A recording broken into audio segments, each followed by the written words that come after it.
गोंदिया जिल्ह्यात सध्याच्या घडीला 1508 सिकल सेल रुग्णांवर उपचार सुरू असून महिन्याकाठी 15 लोकांना रक्ताची गरज भासत असल्याची माहिती जिल्हा शल्यचिकित्सक डॉक्टर अमरीश मोबे यांनी दिली आहे। वर्ष 2010 पासून 1,05,500 लोकांच्या सिकल सेल तपासण्या करण्यात आल्या।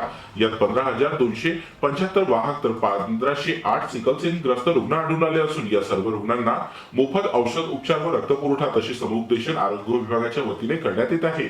तर या आजाराची मूळ लक्षणे रक्तातील हिमोग्लोबिनचे प्रमाण कमी होणे, हातपायावर सूज येणे, भूक मंदावणे, सांधे दुखणे, असह्य वेदना होणे, लवकर थकवा येणे, चेहरा निस्तेज दिसणे असे आहेत। ॲक्च्युली सिकल सेल जो आजार आहे हा रक्तसंबंधितला आजार आहे। याच्यामध्ये जे त्यांचे RBC असतात त्यांचा शेप जो आहे तो सिकल सारखा होतो, त्याच्यामुळे त्याला आपण सिकल सेल डिसीज म्हणतो।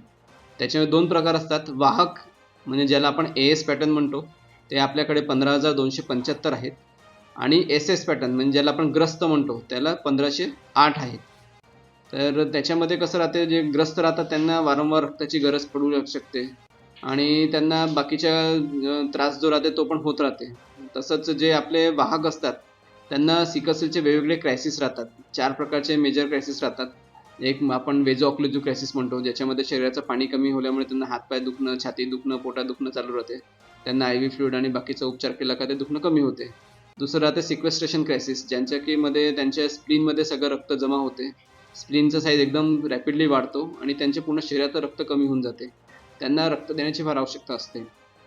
तिसरा आहे मेगालोब्लास्टिक क्रायसिस आणि चौथा हायपर हिमोलिटिक क्रायसिस। असे 4 प्रकारचे क्रायसिस असतात।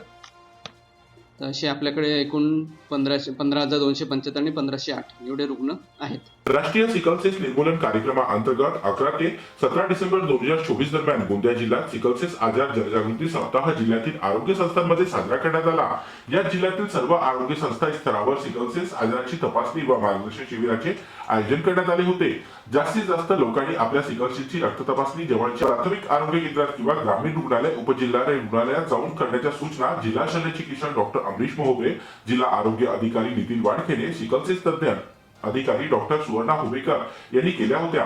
तर सिकल सेल आजार हा अनुवांशिक असून आई वडिलांपासून अपत्यांना होतो, त्यामुळे सिकल सेल रुग्णांनी काय काळजी घ्यावी याची माहिती डॉक्टर अमरीश मोबे यांनी दिली आहे।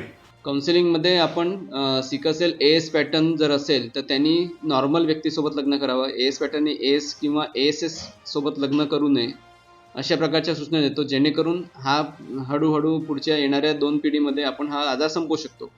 कारण नॉर्मल व्यक्तीशी नॉर्मल व्यक्तीचं लग्न झालं तर सिकल सेलचा आजार होत नाही, पण नॉर्मल व्यक्तीचं AS पॅटर्न सोबत झालं तर फक्त 25% चान्स असतो की त्याला सिकल सेलचा AS पॅटर्न होईल, 50% चान्स असतो का तो नॉर्मल होईल, 75% चान्स असतो का तो नॉर्मल होईल, त्याला प्रॉब्लेम होणार नाही। पण AS पॅटर्ननी जर SS सोबत केला तर 50% ASचा चान्स असतो, 25% SS पॅटर्नचा चान्स असतो आणि 25% नॉर्मल होण्याचा असतो।